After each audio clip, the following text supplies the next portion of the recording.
Let us begin with the module on fiber optic link design.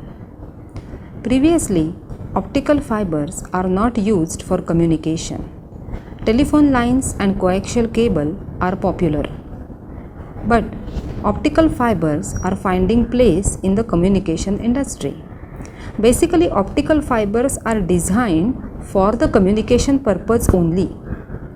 The signal that is transmitted through the optical fiber is in the form of light, and therefore there is no effect of EMI or RFI. In telephone line or in coaxial cable, the signal is transmitted in the form of electrical, and therefore there is a possibility of disturbance due to EMI and RFI. In this module, we are not considering only these things, but how to design the fiber optic link by considering different aspects like optical power budget or the rise time budget, or called as the bandwidth budget. So let us see the things one by one.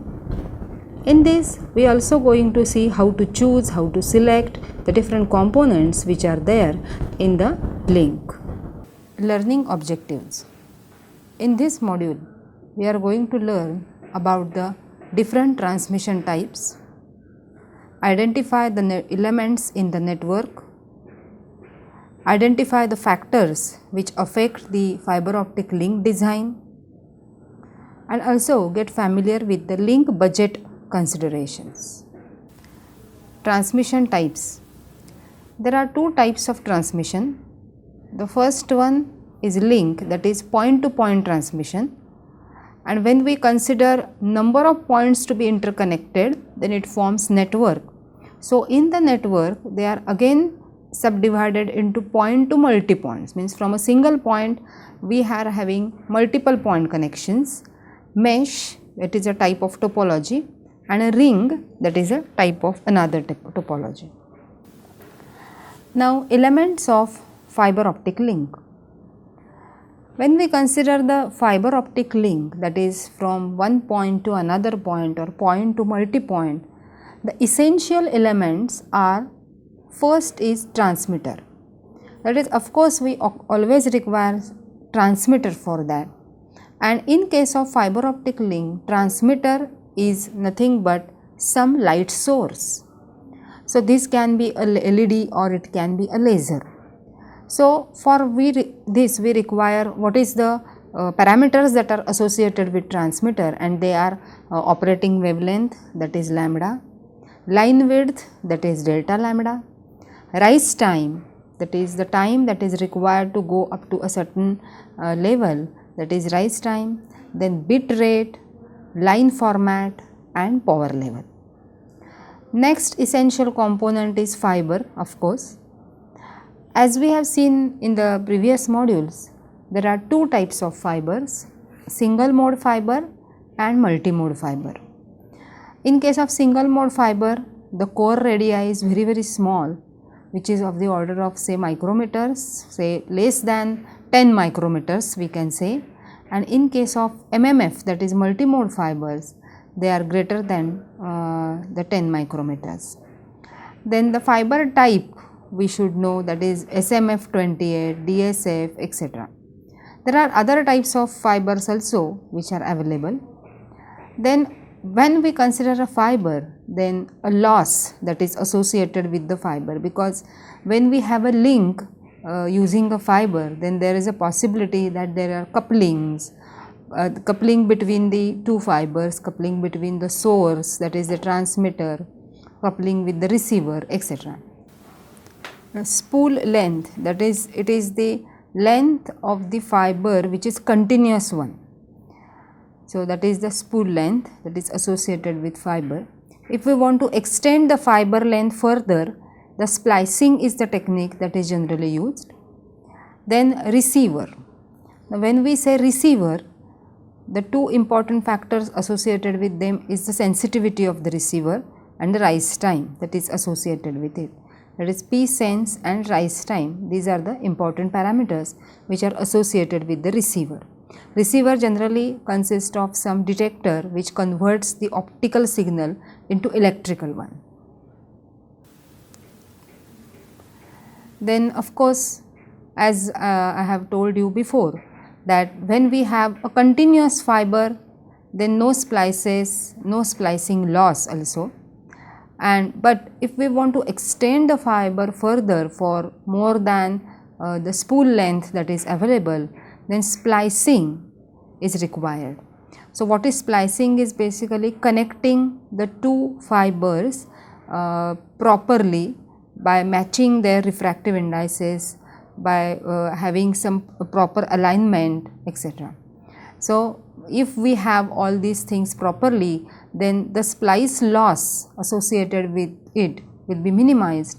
So what is the splice loss associated with it is also important when we have a connection. How many connectors are there? So connectors means coupling the source with the optical fiber. There we require some connectors. So what is the connector loss that is associated with it? That is also important when we consider the connection.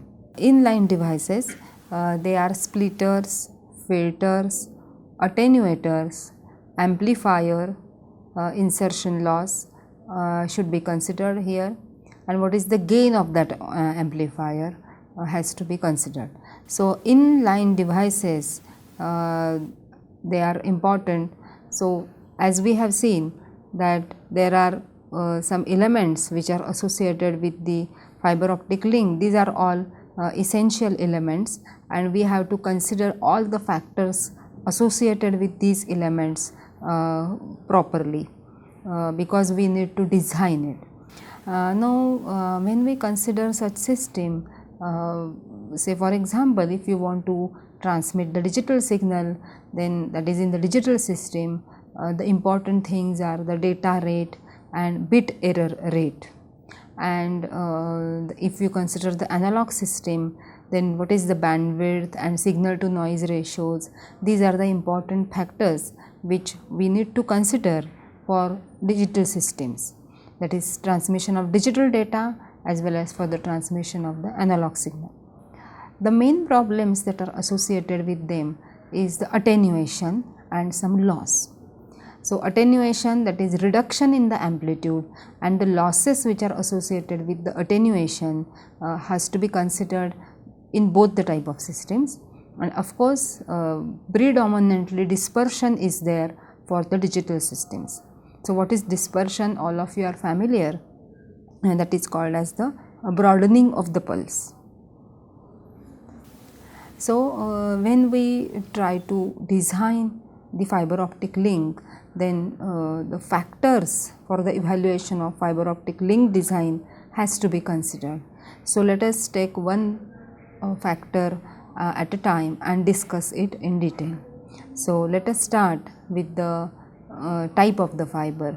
So when we want to establish the fiber optic link, which type of fiber you want to use. So whether you want to use the single mode fiber or a multi-mode fiber. So depending upon the application, you have to choose it. Then another thing is operating wavelength. So the wavelength at which the data is being transmitted, or the wavelength of the light that is used. And for the optical fibers, the typical wavelengths are 780 nanometers, 850 nanometers, 1310 nanometers and 1550 nanometers. These are the typical wavelengths which are used, and these wavelengths are specified here because for these wavelengths there will be a minimum loss which we call as the attenuation loss or the dispersion loss that is associated. So that is why these wavelengths are important.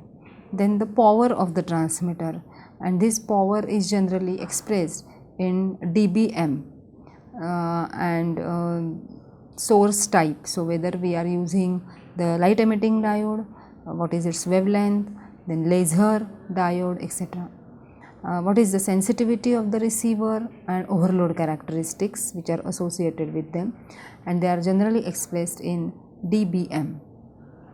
Type of the detector, like similar to we have a source type, that is LED or laser. Accordingly we have to choose whether it is PIN diode or avalanche photodiode or IDP. Modulation type, that is whether the modulation to be used is amplitude modulation, frequency modulation, pulse code modulation or digital modulation. Bit error rate, that is BER, it is generally applicable for digital systems only.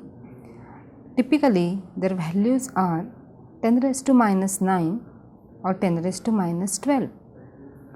Signal to noise ratio, it is generally specified in dBm. Number of connectors, as the number of connectors increase, loss also increases. Number of splices, as the number of splices increase, loss also increases. Environmental requirements, like what is the humidity, temperature, exposure to sunlight, these are the considerations for the environmental requirements. Mechanical requirements, flammability, indoor and outdoor applications, these are the considerations for mechanical requirements. Now let us begin with the actual elements in the design of fiber optic link. So optical transmitter, or another name for them, are the sources. We know that there are two basic sources which are optical sources. They are LEDs and lasers. Now what are the characteristics of these LEDs, that is light emitting diodes? First of all, we have to see what is the output power, what is the modulation bandwidth, center wavelength, spectral width, source size and far field pattern. These are the important characteristics of LED. Next optical source that we can use is laser. That is, we know that laser should have the following characteristics, like what is the output power, modulation bandwidth, center wavelength, number of modes, chirp, line width, mode field of the Gaussian beam. So these are the characteristics of laser, that is light activated stimulated emission of radiation. Next element that we have to consider is optical fiber. If we are using multimode fiber, then following characteristics are important. Attenuation, that is reduction of amplitude when the signal is passed through the fiber. Multimode dispersion, that is the broadening of the pulse when a pulse is transmitted through the multimode optical fiber. Chromatic dispersion, this dispersion is generally wavelength dependent. Numerical aperture, that is the light capturing ability of that particular fiber, and of course the last one, that is the core diameter.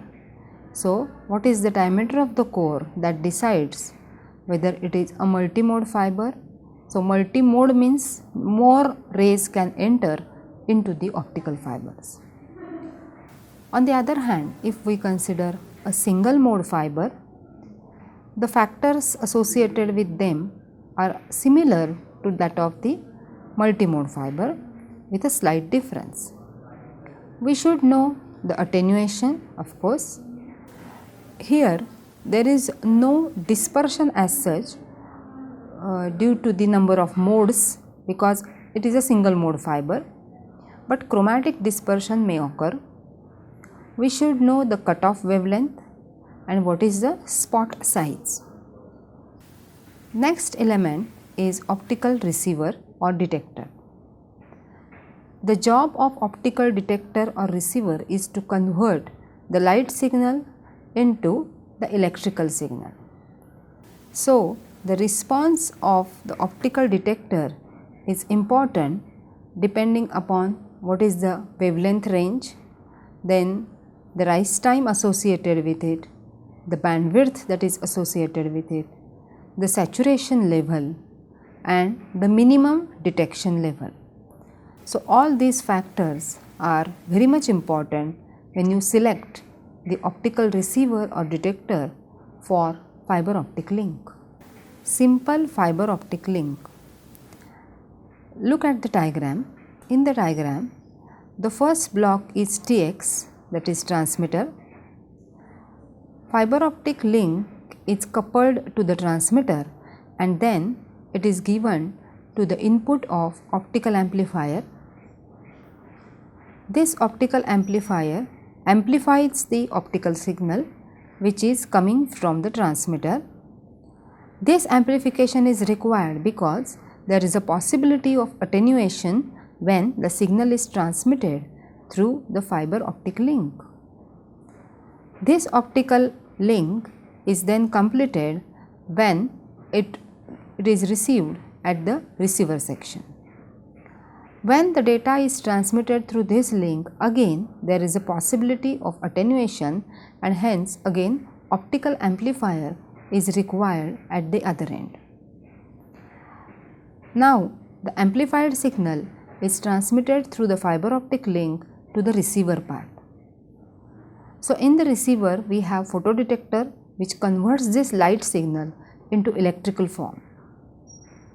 In the transmitter side we have LED or laser which converts the electrical signal into optical form.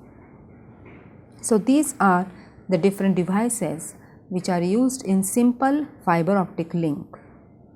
The medium of communication is optical fiber. Link budget considerations. Link budget is necessary in order to manage the input power and the output power, as well as there is a rise time or bandwidth budget. So there are two types of budget. The first is the power budget and the second is the rise time or bandwidth budget. Let us first see what is power budget. What are the requirements of the power budget? The received power should always be greater than or equal to the minimum power at certain bit error rate. Then and then only it will be properly detected, or we can say that the information is properly conveyed. The formula for PRX is PTX minus total losses plus total gain minus P margin. Here PTX is the transmitted power. The total losses include the coupling losses, attenuation, bending losses, dispersion losses. All these losses are included in this total losses. Total gain, which is achieved due to the optical amplifiers or electronic amplifiers which are there in the system. And P margin is some offset that is kept, and generally it is 6 dB. These losses which we have considered earlier, they are L is equal to LIL plus L fiber plus L connectors plus L nonlinear. So what is LIL is the insertion loss, fiber loss, then connector loss is there, and L nonlinear is nonlinear loss. Similar to that, when we have a gain, the gain is due to amplifier as well as there is a nonlinear gain. So gain amplifier is amplifier gain and G nonlinear is nonlinear gain. Generally, this power is expressed in dB or dBm or microwatt. This dB is equal to 10 log to the base E of P1 upon P2. So if the dBm value is 0.0, percentage of 1 milliwatt is 100. Power 1 milliwatt, and it is generally used in laser peak output. It is a typical laser peak output. If dBm value is minus 13, it is 5% of 1 milliwatt, power is 50 microwatt, it is typical pin receiver sensitivity. If dBm value is minus 30, then it is 0.1%, that is 1 microwatt, typical APD receiver sensitivity. If it is minus 40, 0.01%, 100 nanowatt and typical LED peak output. Now, how to convert this decibel to power? If we have 1 dB, then power output as the percentage of power input is 79%, and therefore the percentage power lost is 21%. If it is 2 dB, then 63% power output with 37% power lost. If it is dB3, then 50% power output with 50% power loss, that is called as the half power. If dB4, then 40% of power output and 60% power lost. If dB5, then 32% power out, 68% power lost. If dB6, 25% power out and 75% power lost, that is 1/4 the power. dB7, 20% power out, 80% power lost, 1/5 the power. dB8, 16% power out, 84% power lost, 1/6 the power.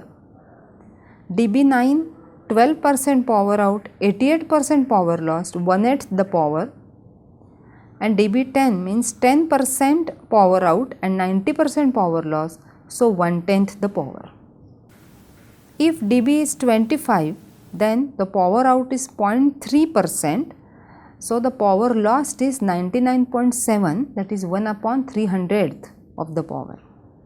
If it is 30 dB, 0.1 power output, 99.9 power lost, 1/1000. 40 dB, 0.01% power output of the power in and 99.99 power lost, that is 1/10,000 of the power. And 50 dB means 0.001 power out as percentage of power in, and percentage power lost is 99.999, that is 1/1 lakh. Now, let us take one example, that is how to have the power budget calculations for long haul transmission. Long haul means long distance communication system. Let us consider two buildings, building 1 and building 2, which are at much far distance from each other. Now, let us calculate the power budget for this system. Consider PTX as 0 dBm, so there is no loss, and at the receiver side the sensitivity, that is P sense, is minus 28 dBm. We want to establish a fiber optic link between them. There is a connector required at the receiver side as well as at the transmitter side. There are 4 splices as you see in the diagram. The distance between them is say 185 kilometers. The dispersion coefficient D is equal to 18 PS per nanometer kilometer. Number of splices are 46. Splice loss is 0.1 dB. Connector loss 0.2 dB. Margin 6 dB.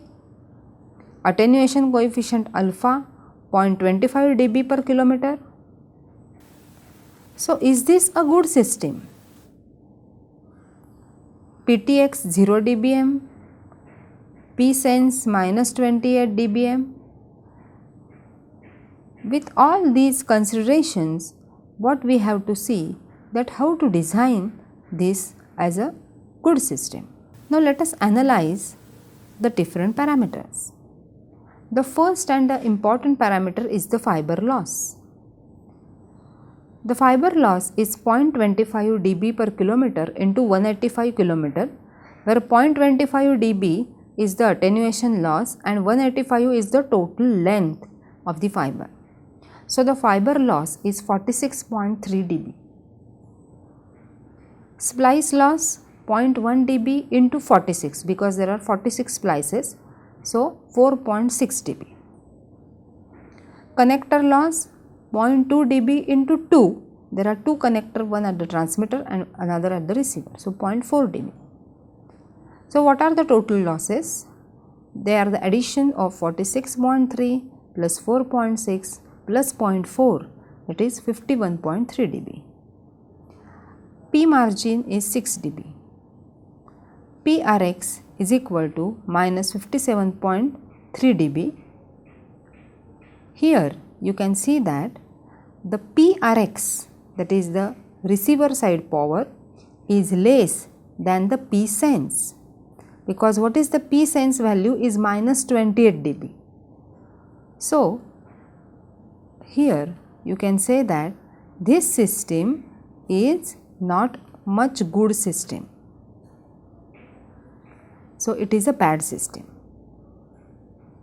Now, what is the solution for this? The solution is one has to place an amplifier, but if we want to place an amplifier, what will be its gain value and where is the location of that particular amplifier? So, let us first calculate the gain. This gain should be greater than or equal to P sense minus PRX, that is minus 28 minus minus 57.3. So, it should be greater than or equal to 29.3 dB. To make it easy, let us consider the gain should be greater than 30 dB. Now, where to put the amplifier? So, we get the value of the gain now, but where to put the amplifier? Amplifier location. Power amplifier at the transmitter, pre-amplifier at the receiver, in line, that is at any point along the fiber. Now, one has to analyze the system for fixing the location of this amplifier. If we consider the power amplifier, then PTX plus gain is equal to P out. PTX is 0, gain we have considered it as 30. So, the output power P out is 30 dBm. But is there any power amplifier with 30 dBm P out? No, there isn't. Hence, the use of power amplifier is not there. Now, whether we can use pre-amplifier? Now, let us see where the pre-amplifier location is. Remember, P out received is equal to minus 57 dBm. Pre-amplifier with 30 dB available? Yes, it is available. But can it take minus 57 dBm? No, it cannot take. Hence, we cannot use pre-amplifier. 30 dB gain amplifier available here. But what value can it take? Typically minus 30 dBm. So, in-line amplifier is the most useful amplifier which can be placed along the length of the fiber at any point. Now, we can find the location. Now, where is the minus 30 dBm point? PTX minus loss at that point is equal to 0 dBm minus 30 dB. So, loss at that point is equal to minus 30 dBm. Assume other losses as 0. Loss at that point is equal to fiber loss. So 30 is equal to alpha into the length of that point. Remember, alpha is 0.25 and the point length is 30 upon 0.25, that is 120 kilometer.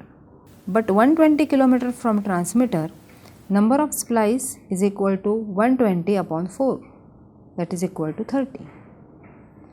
Splice loss is 0.1 dB into 30, that is 3 dB. Fiber optic link design procedure. Also remember connector loss at the amplifier and transmitter. Two connectors, one at transmitter. The connector loss is 0.2 dB into 3, that is 0.6 dB. Actually, at 120 kilometer, total losses is equal to fiber loss plus splice loss plus connector loss. So 30 plus 3 plus 0.6, that is 33.6 dB. 33.6 dB is greater than 30 dB. So it is not good. Now we have excess of 3.6 dB. So find the distance. Fiber loss length is equal to 3.6 upon 0.25, that is 14.4 kilometer. Good location is equal to 120 kilometer minus 14.4 kilometer, that is 105.6 kilometer. At 105.6 kilometer from TX, that is transmitter, fiber loss is equal to 0.25 into 105.6, that is 26.4 dB. Number of splice at 105.6 kilometer is equal to 27. Splice loss is equal to 0.1 into 27, that is 2.7 dB.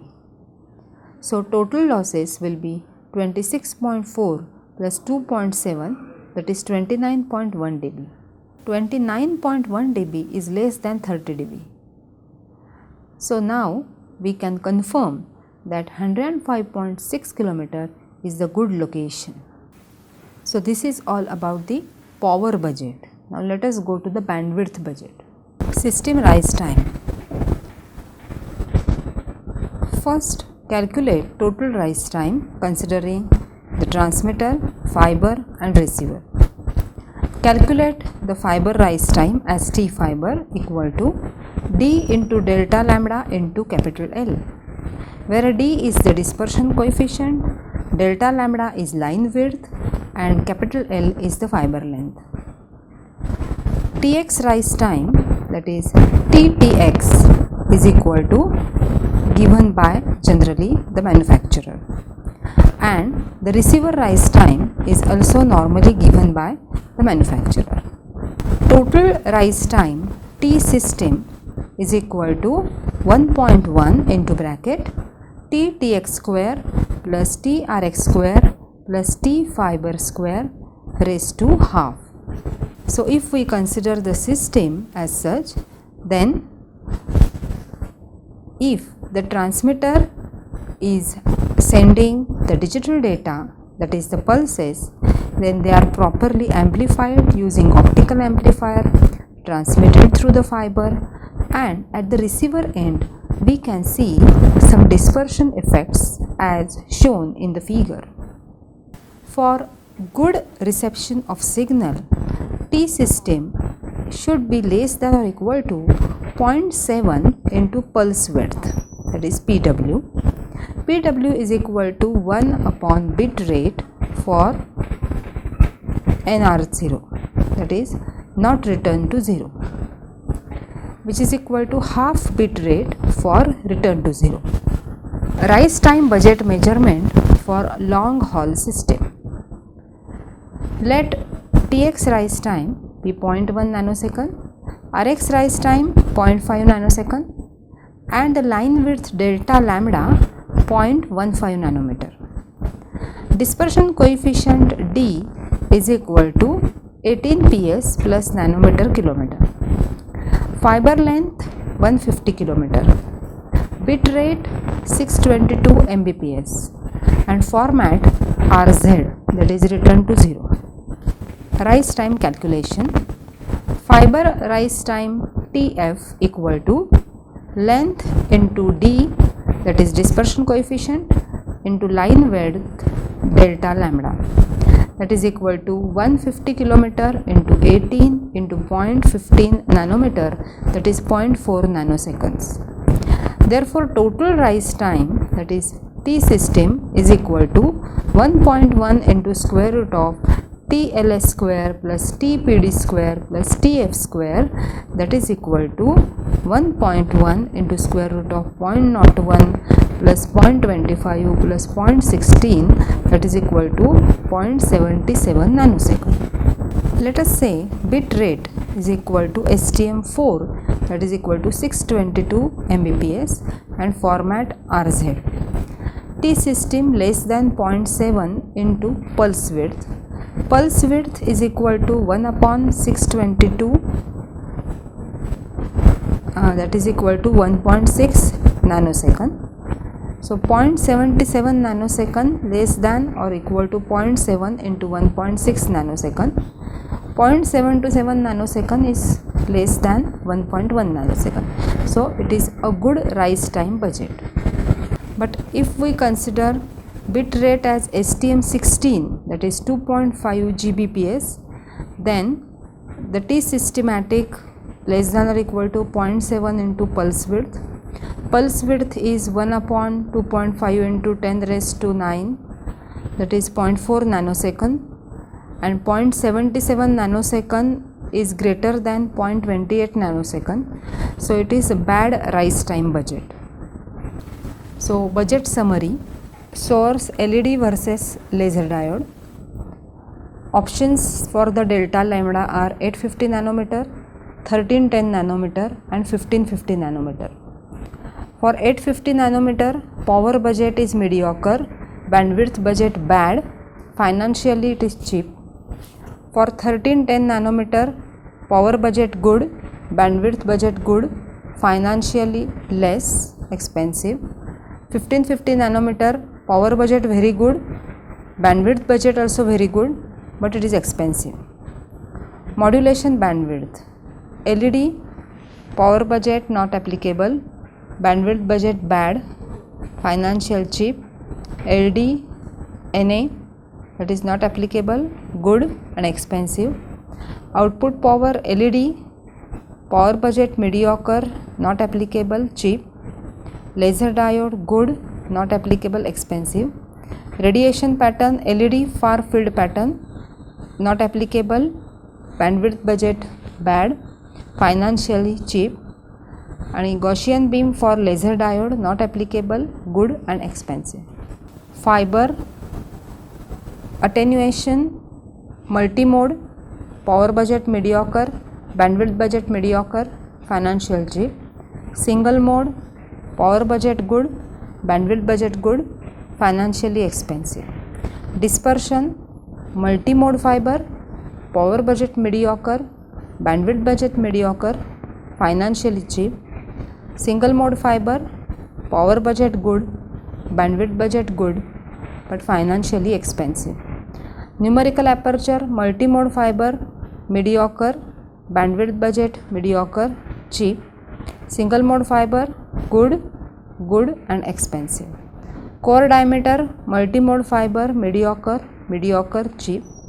Single mode fiber, good and expensive. Receiver pin versus APD. Rise time or bandwidth for pin mediocre, cheap. APD good, expensive. Response wavelength range pin photodiode mediocre, cheap. APD, that is avalanche photodiode, good and expensive.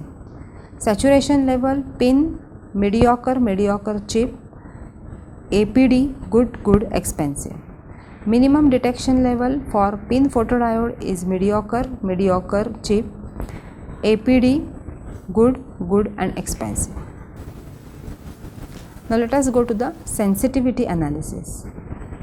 Minimum optical power that must be present at the receiver in order to achieve the performance level required for a given system is the sensitivity. Factors affecting the analysis. Source intensity noise. It refers to the noise generated by the sources, that is LED or laser. Phase noise, the difference in the phases of two optical wave trains separated by time, cut out of the optical wave. Amplitude noise caused by the laser emission process. Next is the fiber noise, relates to the modal partition noise, and the receiver noise, it is the noise which is generated in the photodiode or conversion resistor. Fourth one is time jitter and intersymbol interference. Time jitter is a short-term variation or instability in the duration of specified interval. Intersymbol interference result of other bits interfering with the bit of interest. It is inversely proportional to the bandwidth. Are diagrams to see the effects of time jitter and intersymbol interference. These diagrams are used to see what are the effects of these two factors. Bit error rate. It is the main quality criteria for digital transmission system, and it is given by BER is equal to Q into bracket I mean square upon 4 into N0B, where N0 is the noise power spectral density, I mean is the minimum effective signal amplitude, B is the bandwidth, and Qx is the cumulative distribution function, that is the Gaussian function. So if you look at the diagrams, these are the eye diagrams. Ideal eye diagram is shown in the figure A. If there is a time jitter, then it is as shown in the B. You can see the whatever are the lines, they are thick. Intersymbol interference, then these lines get doubled, and if both they are present, then the lines are doubled as well as they become thick. Next is signal to noise ratio, which is called as SNR. S represents the information to be transmitted, that is signal, and N integration of all noise factors over the full system bandwidth. And SNR in dB, it is expressed in dB and is given by 10 log to the base 10 of S upon N. Cost or performance considerations. Component considerations such as light emitter type, emitter wavelength, connector type, fiber type, detector type, etc. has to be considered when we see the performance of the system. Let us summarize the module on fiber optic link design. Initially, we have started with the types of transmission. They are link or network. Link means point to point and network means number of points to be interconnected. In fiber optic link design system, there are number of elements like transmitter, optical fiber, optical amplifiers and receiver. Optical amplifier may be required at transmitter side as well as at the receiver side. The power budget and bandwidth budget are the two important budgets that are required to be considered while designing the system. The examples are considered here for long haul communication system design. And here we have not only calculated the power budget but also identified the location of the different components which are there in the system. In the rise time also, we have analyzed the system accordingly so that the number of losses should be considered for measurement of these budgets. Finally, in this case, we have calculated what is the performance associated with this fiber optic link. The elements which are responsible for the performance analysis are listed.